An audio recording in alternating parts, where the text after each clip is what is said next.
Hello, guys, welcome back to my YouTube channel. This is Akansha, and if you have no idea about content writing or the basics of content writing, then I'll be teaching you that today.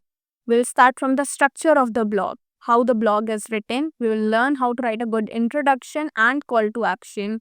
Also, for a bonus part, I'll also teach you how to write a great headline. Firstly, let us start with what a blog is. Blog or article is any form of write up that you find online on the internet when you look for how to article, like how to do cooking or how to do content writing. When you start writing a blog, the first question that comes in your mind is how a blog is written or how article is written. So, it's not written the way you used to write articles in your 8th grade or ninth grade with lots of paragraphs, no headings, and like speech. It's not written in that way. It's written with proper structure. So, let us understand that structure today. Headline is the first thing that anyone will see when they will look for content like yours. If I will write how to write articles on the search engine, then all the blogs title that will come will be headline. Under the headline is the meta description. Meta description we will be covering in the next video, not in this one. I'll be covering meta description in the video where I'll be teaching you about SEO. Title is the first thing that people will look at before coming to your blog. So it needs to be very engaging and it should be written in a way that seeks the attention of the reader. Now, point one to write headline or a title is using numbers.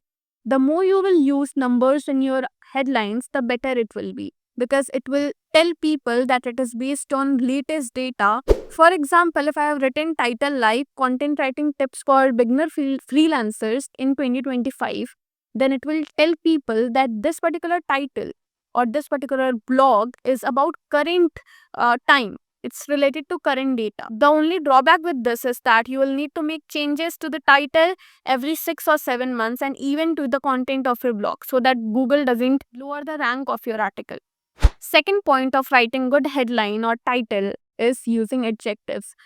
If you use adjectives in your headline or title, it will give more emphasis on your title. For example, if I have written best photographers in Mumbai, this is telling that I'm looking for the best photographers. People usually search for the best or use adjectives while looking for anything. For example, if I'm looking for content writing course, I might write affordable content writing course or cheapest content writing course or best content writing course available online. Third point, and the most important point, is that your headline should not get cut in the Google search engine.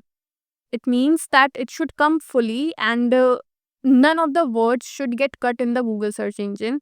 Why? Because when people are not sure what's written further, they are less likely to click on it. Fourth, and the most important point is if you use a clickbait title, then people might click on it, but they will not read your blog till the end. This will lower your grades on Google and it will not rank. Next, after title comes the hook or introduction of the article. You can use two techniques or two frameworks to write the introduction of the article, and this is not only for the content writing, you can use this for copywriting as well. First framework to write a good hook of your introduction is AIDA framework.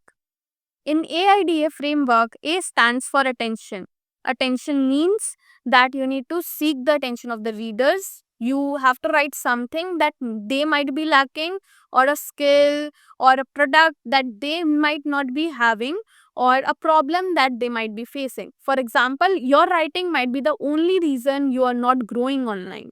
If you are mentioning this, then make sure that there is a problem or something that few writers might be writing incorrectly. Next is I.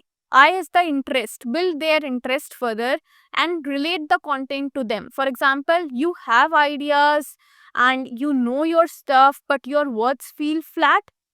It can be a question, it can be a statement, something that they can relate with, and this builds their interest further. Now, D stands for desire. Now, there is something inside your content that can help them. This will build up the desire of the readers to read further. And this section I'm only telling for the introduction. You can apply the same technique in call to action or you can apply the same technique in your headlines also. Example for building up desire is that changes today. You will learn how to write so people listen and act. So now this will make them curious that finally I'm gonna learn something today, which will help my content and will help me to write better and understand my readers so that they will listen me and read my content till the end and will not leave it in the middle. So this is the main problem of readers. While writing these types of articles, you are pointing out the pain points and you are addressing them and you are telling that this will be solved in this particular article. The last thing in AIDA framework is action. For example, read on and apply the framework that top writers swear by. So, with the help of AIDA framework, we got a four-liner which is great hook and which will keep the audience engaged till the end of the blog. Your writing might be the only reason you are not growing online. You have ideas, you know your stuff, but your words feel flat. That changes today. You will learn how to write so people listen and act. Read on and apply the framework that top writers swear by. Now, the next framework is PAS framework. P stands for problem, A stands for agitation, and S stands for solution. Problem means you will be starting with their pain point. What is the main problem or what is their main concern? For example, the main concern of people or the beginner freelancer might be they are not able to land up good clients. You can start with, are you sending a lot of mails or pitches still you are not able to land a good freelance client? Then is agitation. Agitation is you are digging deep into the problem and trying to understand what problem they are facing. You are stating number of points or number of problems within that one main problem. For example, you are sitting on your desk for like 14 hours sending mails, sending pitches, using ChatGPT to write number of pitches and still no replies in your DM. Then finally, you are offering them the solution. This work can take you from zero to paid. Learn from the top writers from the industry and learn from what techniques or what pitches they use to pitch their clients. This is a solution that you are offering to them, which is also backed by many trained writers. You can use the same type of framework, PS framework, for copywriting as well. For content written using framework like these two can help you to engage readers till the end. Article or a blog is not written in paragraph format. You will be writing it with a proper structure using headings and subheadings. So first comes the heading one. For example, history of yoga, types of yoga, or advantages of yoga, disadvantage of yoga. These all will be heading one. Within this heading one, there will be heading two. For example, within the history of yoga, you can write like yoga in 1900s, yoga in 1910, yoga in 2000, yoga in current times. This will be written as heading 3. You can find these heading options in Google document or Word document. While writing subheadings, you will try to keep it as simple as possible and you will include keywords in it. For example, if you in the paragraph you are writing a problem of increased screen time, then your subheading should be as simple as this, not like your headline. Your unlike your headline, your heading will not be very long, will not include adjectives or numbers or any further detailing. It will be very simple.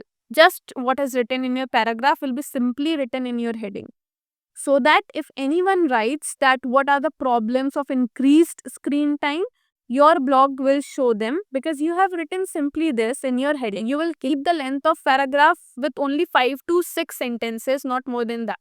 People are not interested to read so much. They just like to scan through the article.